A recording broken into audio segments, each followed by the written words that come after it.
स्पीति के इस सफर में अब हम उस ऊंचाई पर आ चुके हैं जहां बादल हमारे पैरों के नीचे तैरते हैं। आज का दिन इस पूरी सीरीज का सबसे जादुई दिन होने वाला है। आज हम खड़े हैं धानकर मोनेस्ट्री के उन खंडहरों के बीच जो मिट्टी और आस्था के दम पर सदियों से इस ढलान पर टिके हैं। ये वो जगह है जहां पहुंचकर इंसान खुद को बहुत छोटा समझने लगता है और इन पहाड़ों की ताकत को सलाम करता है। लेकिन सफर यहाँ रुकता नहीं है। आगे हमारे सामने खड़ा है दुनिया का सबसे खूबसूरत की मोनेस्ट्री जो किसी महल जैसा दिखता है। और फिर हम पार करेंगे एशिया का सबसे ऊंचा और खतरनाक चीचम ब्रिज जिसके नीचे 1000 फीट गहरी खाई आपका दिल दहला देगी। दिल थाम कर बैठिए क्योंकि आज आप मेरे साथ महसूस करने वाले हैं स्पीति का असली रोमांच। तो चलिए शुरू करते हैं एपिसोड नंबर 4। स्वागत है दोस्तों आप सबका ताबो से। पिछले व्लॉग में आप सबने देखा होगा कैसे हम कल्पा से ताबो आए, बीच में नाको रुके और कल रात को हमने स्टार गेजिंग भी किया था। उसकी भी वीडियो क्लिप्स मैंने बनाई थी, वो पिछले व्लॉग में मैंने डाली है। एंड बात की जाए मेरे हेल्थ की तो थोड़ी बहुत ठंड लग गई है, मुझे गला थोड़ा सा छील गया है ऐसा लग रहा है, क्योंकि जो टेम्परेचर है वो एलिवेशन के वजह से बहुत ज़्यादा डिफ़र कर रहा है। कभी 2-3 डिग्री सेल्सियस, कभी -2 -3, ऊपर से पानी ठंडा, कभी कभी गर्म पानी। वैसे तो थर्मस लाया हूँ मैं, बट फिर भी सोते हुए लग जाती है। कभी कभी आप बेड वार्मर चला रहे होते हो, उसमें गर्मी रहती है, उससे बाहर निकलते हो आप तो अचानक से बॉडी ठंडी हो जाती है। तो मे बी किसी रीज़न से हुआ है, तो इसको साइड रखते हैं। बात करते हैं आज के प्लान की। तो आज हम जाएंगे ताबो से काजा जो कि है 98 किलोमीटर्स, और वहाँ पे हम देखेंगे 3 चीज़ें। 2 मोनेस्ट्रीज है, की मोनेस्ट्री और एक धानकर मोनेस्ट्री और एक चीचम ब्रिज। ये 3 जगहों को हम कवर करेंगे और ये 3 जगह स्पीति सर्किट का मोस्ट इम्पॉर्टेंट प्लेसेस हैं ये तीनों ही, क्योंकि मोनेस्ट्रीज जो है वो काफ़ी ज़्यादा खूबसूरत है। वो आपको आने वाले वक्त में पता लग जाएगा। सो बिना किसी देरी के शुरू करते हैं इस व्लॉग को और आज के दिन को। वो जगह जहाँ कल हम रात को गए थे स्टार गेजिंग करने के लिए, ये बेसिकली बोला जाता है हेलीपैड है। यहाँ पे हेलीकॉप्टर्स वगैरह उतरते हैं और अब देख रहे हैं काफ़ी ज़्यादा बड़ा है, तो हमें स्काई को देखने में कोई प्रॉब्लम नहीं होती है। तो आप वहाँ गए थे। पिछला व्लॉग अगर आप लोगों ने नहीं देखा है तो आप जाके देख सकते हैं, वहाँ पे आपको वीडियो क्लिप्स वगैरह और सारी जानकारी मिल जाएगी।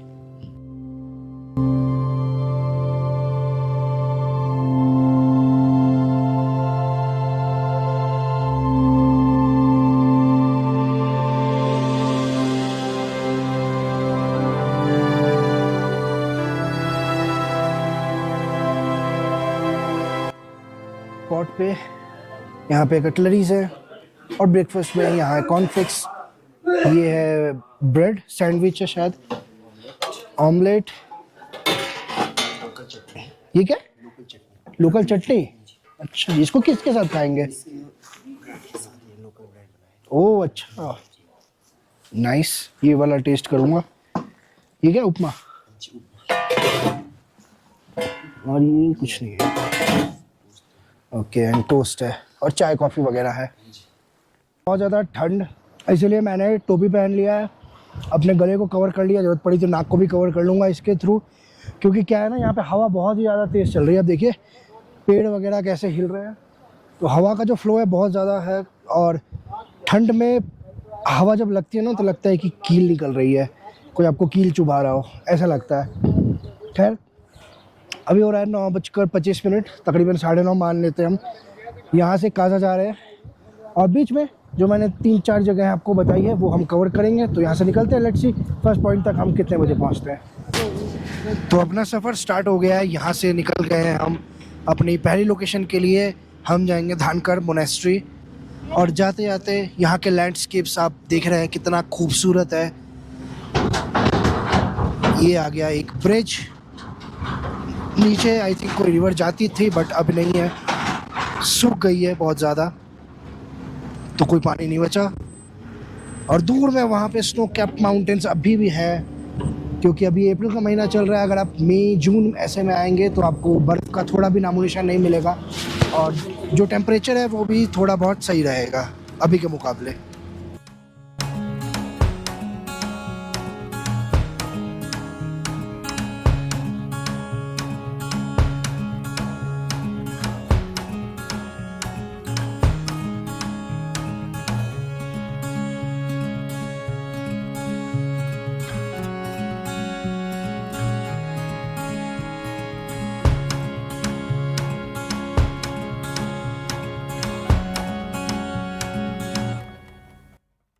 विजिट द मोनेस्ट्री, और फिर यहाँ पे एक पॉइंट है जहाँ पे फ़ोटोज़ ले सकते हैं, अच्छा व्यूज़ आते हैं, और कॉन्फ्लुएंस भी है वो भी दिखाऊंगा।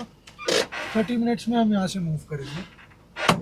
आ जाओ पहले मोनेस्ट्री। अभी हो रहे हैं 10:50 और हम आ गए हैं अपने पहले लोकेशन पे, धानकड़ मोनेस्ट्री। और अगर यहाँ से खड़े होकर मैं व्यूज़ की बात करूँ तो काफ़ी ऊंचे लेवल पे है ये। यहाँ से आपको छोटे छोटे माउंटेन, स्नो कैप माउंटेन्स के रेंजेस देखने को मिलते हैं। सामने ही कुछ छोटा सा एक गांव है वो देखने को मिलता है। अभी तो फ़िलहाल यहाँ की कि यहाँ पे वो जो तेज़ विंडी हवाएं थी ठंडी ठंडी वो नहीं चल रही है, धूप निकला है, वेदर ठीक है, और मेरा गला भी थोड़ा थोड़ा अभी ठीक हो रहा है, बट मे भी पूरा ठीक नहीं है, थोड़ी दिक्कत हो रहा है बोलने में, पर क्या कर सकते हैं, जब आपको तो दिखाना ही है ये सारी चीज़ें, तो उसका कोई ऑप्शन दूसरा है नहीं मेरे पास। अगर आपको फ्रिज मैग्नेट्स वगैरह लेनी है तो यहाँ पे सामने ही बहुत सारी दुकानें हैं। आपको ऐसे आई लव स्पीति वैली या फिर स्पीति वैली के जो फ्रिज मैग्नेट्स हैं वो यहाँ पे मिल जाएगा। इसके पहले सांगला मार्केट में भी हमने खोजने की कोशिश की थी, बट वहाँ पे मतलब चितकुल का था वो फ्रिज मैग्नेट, स्पीति वैली का नहीं था। यहाँ पे आपको मिल जाएंगे धानकड़ मोनेस्ट्री में। ऐसा कुछ छोटा सा मार्केट है यहाँ पे एंट्री लेने के पहले ही, और एक गेट दिख रहा है मुझे एंट्रेंस का, और उसके पीछे से पहाड़ का खूबसूरत सा व्यू आ रहा है। चलिए चलते हैं जल्दी।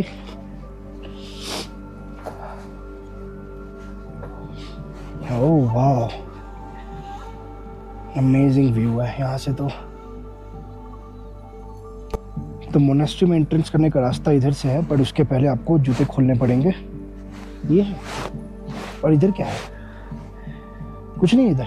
अच्छा ये मोनेस्ट्री फिर, तो यहाँ पे जूते खोलिए और ऊपर मोनेस्ट्री में। वेल फोटो या वीडियोग्राफी अलाउ तो नहीं है अंदर में। एक सामने ही एक बोर्ड है इसमें लिखा हुआ है remove your shoes, photography inside any room strictly prohibited, maintain silence. So मैं जूते खोलता हूँ, देख के आता हूँ, फिर आपको बताता हूँ अंदर कैसा था।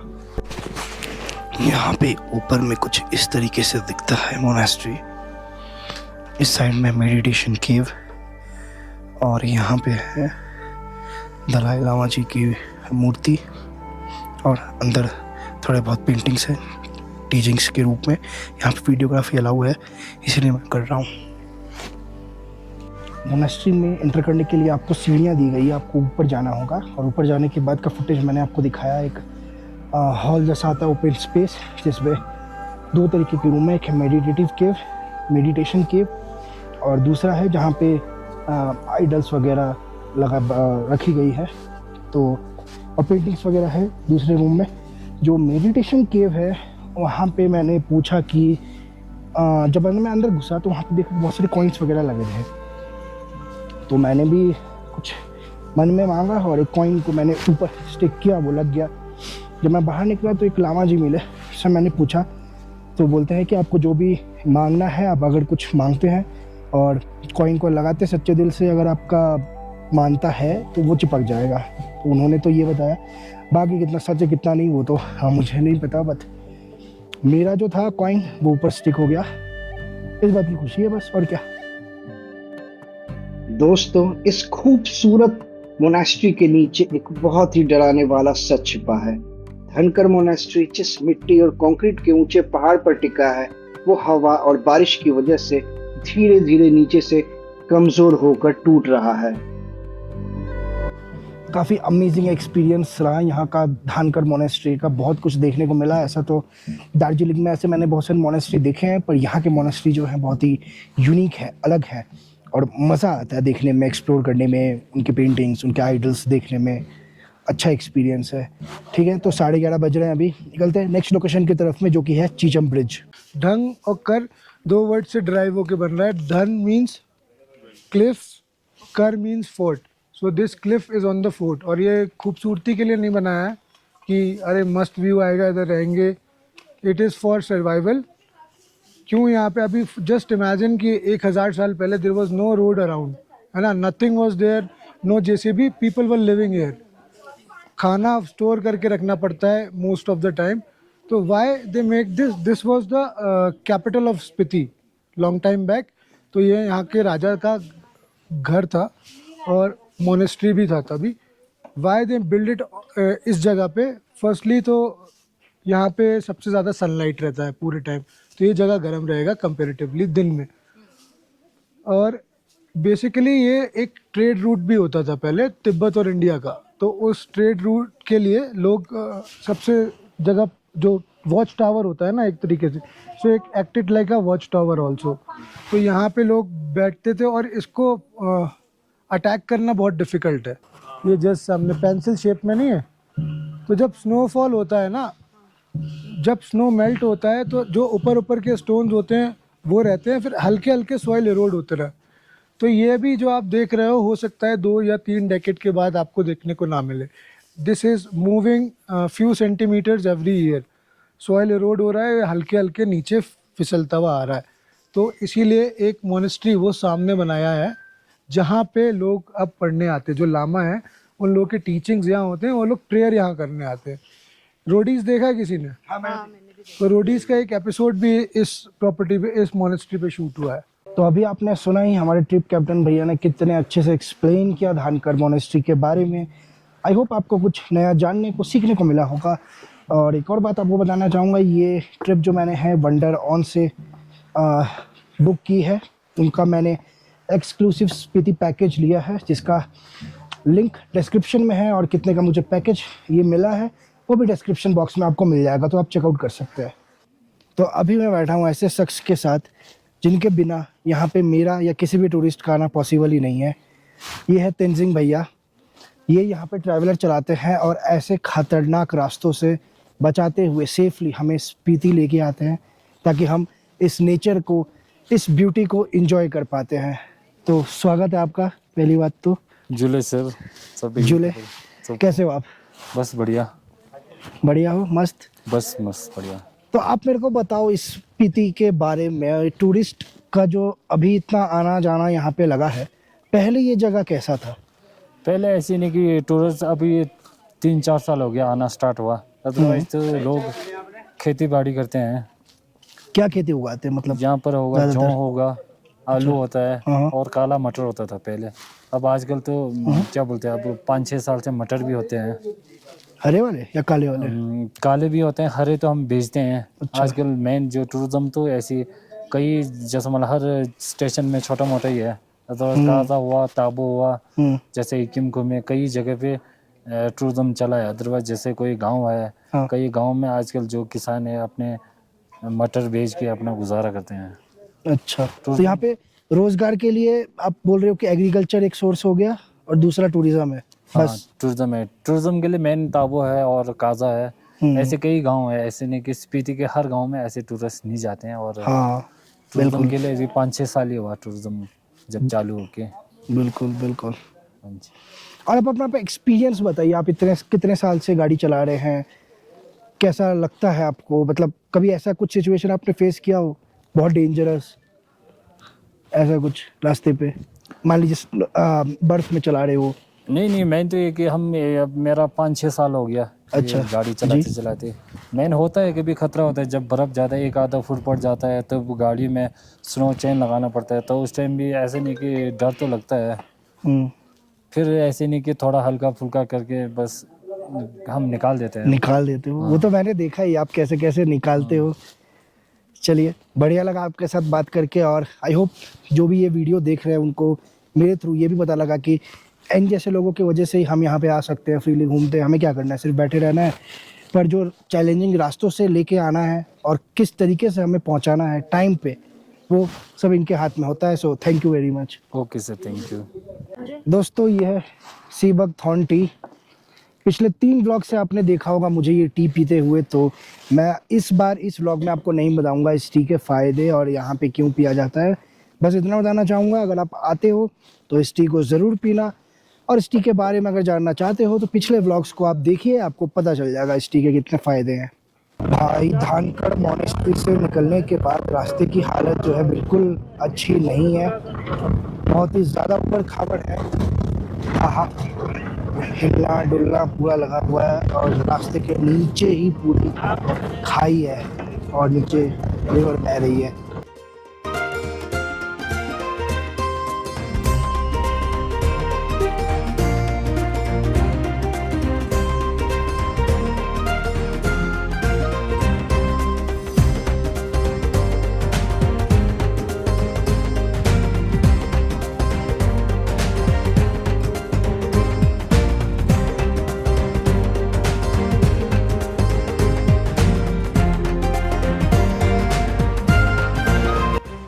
अभी वक्त हो रहा है 1:50। हम आ गए हैं चीचम ब्रिज पे।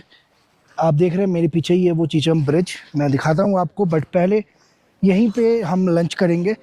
तो लंच की स्पॉट दिखा देता हूँ आपको। बहुत सारी दुकानें हैं यहाँ पे, ऐसे ट्रेलर्स में दुकानें मिल जाएंगी, और इसके अंदर क्या मिलता है क्या नहीं वो आपको आगे जाके दिखाता हूँ।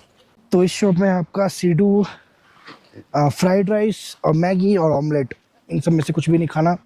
मैं मोमो खोज रहा हूँ, अगर कहीं मोमो मिलता है तो मोमो खाऊंगा, वरना आगे की बात फिर बताता हूँ आपको कि क्या खाने का मैंने तय किया है। हमने मंगाया है, मैंने fried rice, egg fried rice basically, और एक हॉट चॉकलेट भी मंगाया है, वो आने वाला है।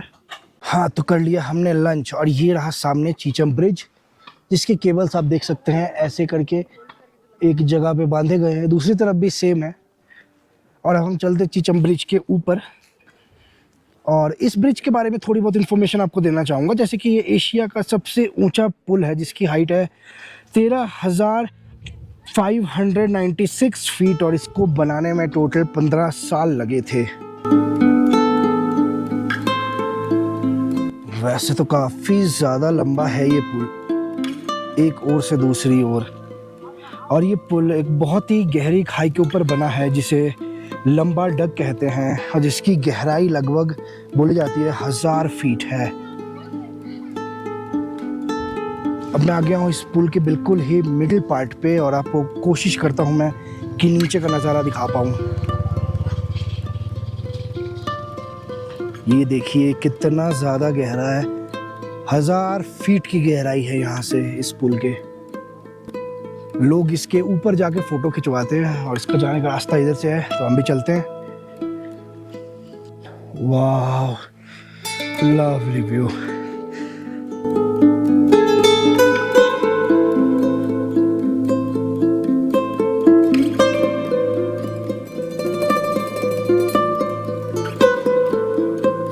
भाई साहब, जहाँ से मैं देख रहा हूँ वहाँ से देखिए आप, नीचे एक ट्रक गिरा है 1000 फीट नीचे, क्या हालत हुई है उसकी। बहुत ही बुरा एक्सीडेंट हुआ था, कब हुआ क्या हुआ ये नहीं पता, बट ट्रक की हालत बहुत ही ज़्यादा ख़राब है। तो हम 3:30 बजे पहुंच गए आखिरी लोकेशन पे आज के दिन की मोनेस्ट्री। आप पीछे देख रहे हैं मेरे की मोनेस्ट्री है, ये उसका बैक साइड वाला एरिया है, और हम जा रहे हैं अभी फ़िलहाल आगे। आपने बहुत सारे फ़ोटोज़ में, पिक्चर्स में देखा होगा, एक आइकॉनिक स्पॉट है जहाँ से की मोनेस्ट्री टोटली विजिबल होता है, अच्छे से दिखता है। तो उधर तक थोड़ा सा चढ़ाई करना पड़ेगा, वो रास्ता भी आपको दिखाता हूँ, और वहाँ जा रहे हैं अभी हम लोग। उसके बाद फिर मोनेस्ट्री विज़िट करेंगे। ये देखिए यहाँ पे बच्चे फुटबॉल खेल रहे हैं, कुछ ऊपर में टेबल टेनिस खेल रहे हैं। ये उनका स्कूल है लगता है, पाठशाला विद्या अनपढ़ रखना महापाप है, ये उनका स्कूल है।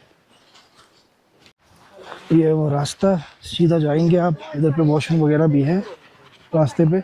अब वो ऊपर में हिल टॉप पे दिख रहा है वो पॉइंट है, और एक यहाँ पे भी एक पॉइंट है। थोड़ा आगे जाके के आपको, थोड़ा आगे चल के मैं आपको दिखाता हूँ अच्छे से।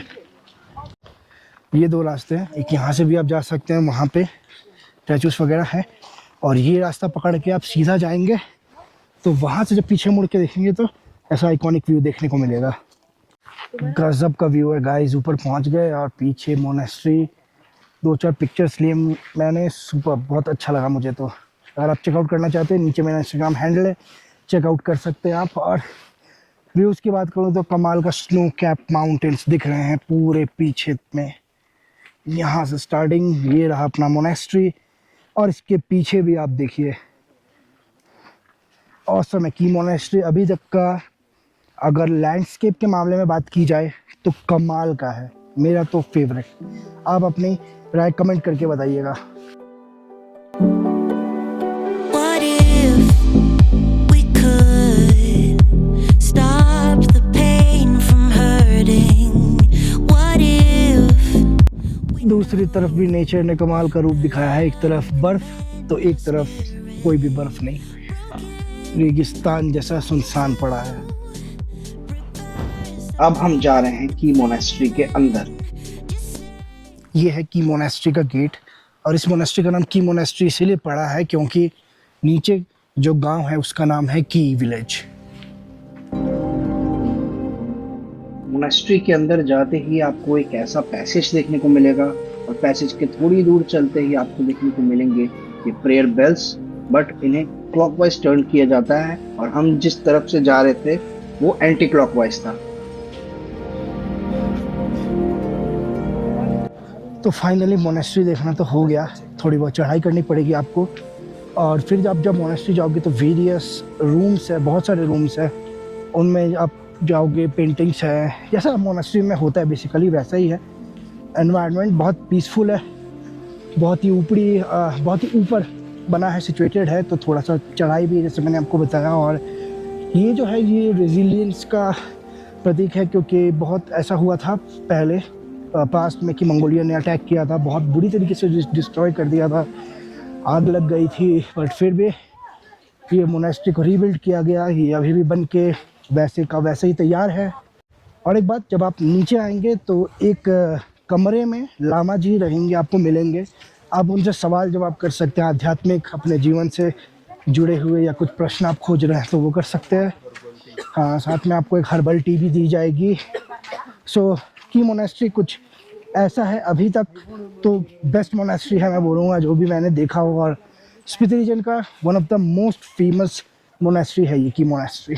तो चलिए चलते हैं अपने ट्रैवलर के साथ अपने होटल पे। काजा यहाँ पे कुछ दूरी पे है, लगभग 1-1.5 घंटे लगेंगे हमें की मोनेस्ट्री से जाने में। तो जब मैं पहुँच जाऊँगा आपको, तो फिर आपको होटल्स वगैरह, रूम वगैरह मैं दिखाता हूँ। ये हमें चाय दी गई है, बिस्किट दी गई है, बुखारी है सामने में, हाँ बुखारी बोलते हैं कश्मीरी में, और हम यहाँ पे ऐसे सारे लोग बैठे हुए हैं। मैं बहुत ज़्यादा थक गया हूँ, जल्दी से चाय पीता हूँ फिर रूम में जाता हूँ। तो ये है वही हज का अपना रूम, कोजी सा बेड है वार्मर के साथ, एक एक्स्ट्रा बेड भी लगा हुआ है, टाइप ऑफ टेबल है, केटल है, चेयर्स हैं, 2 बालकनी है यहाँ पे, एंड आपका यहाँ पे वॉशरूम है, नीट एंड क्लीन। सो ये है अपना रूम काजा में। तो अभी बज रहे थे रात के 8:40। मैं रूम में आते ही सो गया था, क्योंकि मेरी तबीयत आज के दिन बहुत ज्यादा खराब लग रही थी। और अभी उठते ही साथ मैं देखता हूँ बाहर काफी ज्यादा पूरा का पूरा मतलब अंधेरा हो रखा है, कुछ भी नहीं दिख रहा है आसपास में, और डिनर का भी टाइम हो गया था, तो चलते हैं नीचे डिनर करने के लिए। तो मैं जैसे ही नीचे आता हूँ, मैं देखता हूँ कि सारे लोग तो ऑलरेडी अपना डिनर करना स्टार्ट कर चुके हैं, और जो यहाँ की ओनर है वो इस बुखारों में आग जलाने की कोशिश कर रही है, क्योंकि अभी भी बोली जाए तो स्पीति में अभी समर का टाइम चल रहा है, बट अभी भी ठंड जो है वो काफी ज्यादा है। और थोड़ी देर बाद मैं देखता हूँ कि आग लग जाती है। दीदी ने यहाँ लकड़ियों, कोयलों और केरोसिन ऑयल की मदद से आग को जलाया। तो अब देख लेते हैं जल्दी से डिनर में हमें क्या मिला है। सामने है पापड़, सैलेड, रोटी, इसमें है आपका हलवा, अगले डिश है अपनी आलू गोभी की सब्जी, फिर है पनीर, देन हमें मिलता है चिकन, दाल, राइस, और साथ में पॉपकॉर्न और तीखी हरी चटनी। तो गाइस, मैं आज का ये व्लॉग यहीं पे एंड करना चाहूंगा। काफी ज्यादा थक गया हूं मैं आज के दिन, और आई होप आपको स्पीति सीरीज काफी ज्यादा अच्छा लग रहा होगा। तो आपको पता ही क्या करना है, लाइक करना है, शेयर कीजिएगा और सब्सक्राइब कीजिएगा चैनल को। मैं आपसे बहुत ही जल्द मिलूंगा एक नए पार्ट के साथ में। तब तक के लिए ध्यान रखिएगा अपना। Bye bye and see you soon.